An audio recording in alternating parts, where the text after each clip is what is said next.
ऐन गुढीपाडवा सणाच्या तोंडावर सिंधुदुर्गमध्ये बांबू महागलाय। त्यामुळे सामान्य लोकांना आर्थिक फटका बसतोय। बांबूच्या किमती ज्या 40 ते 50 रुपये होत्या त्या आता 150 ते 200 रुपये झाल्यात। ग्रामीण भागात बांबू शेती मोठ्या प्रमाणावर होते, त्यामुळे हा बांबू कागद, अगरबत्तीच्या काड्या त्याचबरोबर या सगळ्या इतर गोष्टींच्या निर्मितीसाठी राज्यात आणि राज्याबाहेर सुद्धा विक्रीसाठी पाठवला जातो। मात्र मागच्या काही वर्षांमध्ये जिल्ह्यात बांबूची तोड मोठ्या प्रमाणावर झाली असल्याने ग्रामीण भागात बांबू मिळत नाही। एकंदरीत गुढीपाडवा सणामध्ये सामान्य लोकांना मात्र त्याचा फटका बसतोय। बांबूच्या किमती आता महाग झाल्यात। 40-50 रुपयांना मिळणारा बांबू आता थेट 150 ते 200 रुपयाला मिळतोय आणि त्यामुळे हा जो आर्थिक फटका आहे तो सर्वसामान्यांना बसतोय।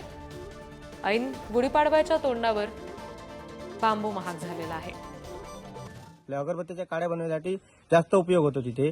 आणि आज जर बघायला गेलात तर इथे आपल्याला बांबू आपल्याला पाहिजे त्या औषधाला भेटत नाही। बांबू आहेत भरपूर, पण आपल्याला पाहिजे तर ज्यावेळी आपल्याला गरज असते त्यावेळी बांबू भेटत नाहीत। दुसरा पर्याय म्हणजे आज गुढीपाडवा येतोय।